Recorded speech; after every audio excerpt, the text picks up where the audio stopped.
जय हिंद दोस्तों इस वीडियो में हम डिस्कस करेंगे क्लास 12 का फिजिक्स सब्जेक्ट का मॉडल प्रश्न पत्र 2021-22 का। तो यहाँ पर आप सॉल्यूशन को डिटेल्स में जानने की कोशिश करेंगे। आपके लिए वीडियो हेल्पफुल हो सकता है और अगर आप कंपार्टमेंट या इंप्रूवमेंट का एग्जाम दे रहे हैं तो वीडियो को लास्ट तक जरूर देखिएगा। चलिए यहाँ दोस्तों सबसे पहले आते हैं question number first. So first number question is that if the distance of the point from a positive charge increase then the value of potential at the point. Hindi में बोले तो यदि धन आवेश की किसी बिंदु की दूरी बढ़ जाती है तो बिंदु पर विभव का मान क्या होगा। तो दोस्तों जब पॉजिटिव चार्ज का डिस्टेंस इंक्रीज हो जाता है तो आपको क्या करना है, पोटेंशियल यहाँ पर डिक्रीज हो जाता है। Option number B is correct, decrease. Okay, so ये आपको ध्यान रखना है। चलिए आते हैं अगले क्वेश्चन पे, question number 2। Two charge spheres are separated at a distance d exert a force F on each other. If charge are doubled and distance between them is double, then force is what? अब यहाँ पर to charge sphere है दोस्तों और distance F दिया हुआ है।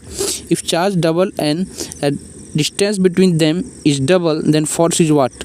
सो force यहाँ पर क्या हो जाएगा दोस्तों, सिंपल सी बात है, बी नंबर। आपको यहाँ पर फोर्स की फॉर्मूला पता होगा, that F is equal to Q1 Q2 by R square. Okay, यहाँ पर इसको आप लगा सकते हो फॉर्मूला। इसको अगर और एक्सपेंड करते हैं दोस्तों तो F is equal to 1/4 pi epsilon naught and then after यहाँ पर आप लिख सकते हैं Q1 Q2 by R square. तो ये है फोर्स का फॉर्मूला, आप यहाँ पर अप्लाई करके दे सकते हैं। ऑप्शन नंबर बी करेक्ट हो जाएगा। अगले क्वेश्चन में आते हैं 3 number. The relation between electric field E and potential भी, इन दोनों के बीच रिलेशन क्या है दोस्तों। Option number A, E is equal to minus D V by D R. यहाँ पे एक्स है दोस्तों तो आप D X, option number A correct हो गया, 3 का ए नंबर। अगला क्वेश्चन पे आते हैं, क्वेश्चन नंबर 4 नंबर क्वेश्चन है आपके लिए। Positive charge glass rod attract an object then object must be. Hindi में बात करें तो धनावेशित कांच की छड़ किसी वस्तु को आकर्षित करती है तो वस्तु क्या होनी चाहिए। दोस्तों वस्तु यहाँ पर है नेगेटिव भी हो सकती है और न्यूट्रल भी हो सकती है। तो option number C is correct, either negative और न्यूट्रल। चलिए आते हैं नेक्स्ट क्वेश्चन पे, question number 5। If a dielectric be introduced between the plate of parallel plate capacitor then the value of its capacitance. Hindi में बात करें तो समांतर प्लेट साधारणतरित के प्लेटों के बीच एक पारा विद्युत डाला जाए तो उसकी धारिता का मान क्या होगा। दोस्तों यहाँ पर जो धारिता की मान हो जाएगी so option number B, increase हो जाती है। ओके, बढ़ता है। ओके, आते हैं नेक्स्ट क्वेश्चन पे, question number 6। Ohm's law is valid when the temperature of conductor is what. So यहाँ पर जो है दोस्तों ओम्स लॉ वैलिड होगा तभी जब टेम्परेचर कांस्टेंट होती है। Option number D is correct. अगले क्वेश्चन पे आते हैं, question number 7 number question the example of non ohmic resistance is. आपको नॉन ओमिक रेजिस्टेंस का एग्जांपल पूछा गया दोस्तों, सिंपल सा आंसर हो जाएगा diode. Option number D, diode is example of non ohmic resistance.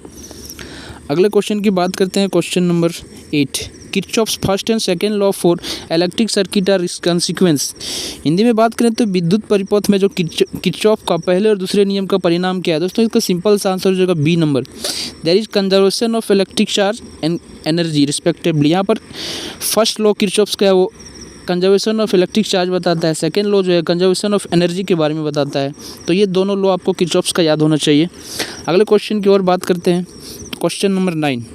The number of electron for 1 coulomb of charge is what. So number of electron की बात करें दोस्तों, ऑप्शन नंबर ए 6.25 इंटू, यहाँ पर आप लिख सकते हैं 6.25 इंटू 10⁻18, ये हो जाएगा इसका करेक्ट आंसर।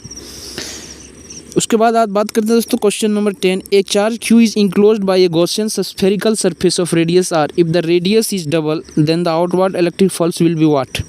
तो यहाँ पर आपको इलेक्ट्रिक फ्लक्स क्या हो जाएगा दोस्तों, यहाँ पर रिमेन अनचेंज रहेगा। इलेक्ट्रिक फ्लक्स जो यहाँ पर अनचेंज रहेगा। हिंदी में बात करें तो आवेश Q और R त्रिज्या गॉसिक गोलाकार सतह से घिरा है, त्रिज्या को दोगुना कर दिया जाए तो फिर बाहरी विद्युत क्या होगी, आउटर फ्लक्स, ये अनचेंज होगा, इसमें कोई परिवर्तन नहीं होगा। तो option number C is correct, remain unchanged. Option number question number 11 की बात करते हैं। The specific resistance of rod copper as compare to that of thin wire of copper is what. So इसका करेक्ट सेम रहता है। इसमें जो है दोस्तों कॉपर का जो रोड होता है और thin wire of the copper होता है ये दोनों के बीच अगर कंपेयर करें तो रेजिस्टेंस क्या होता है दोस्तों, सेम रेजिस्टेंस होता है इसके बीच में।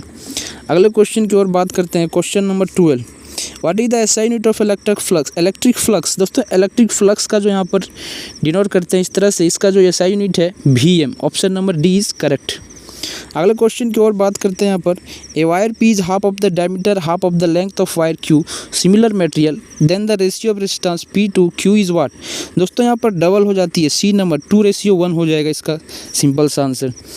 अगला क्वेश्चन की बात करें दोस्तों, question number 14, name the material which give less resistance with increase in temperature.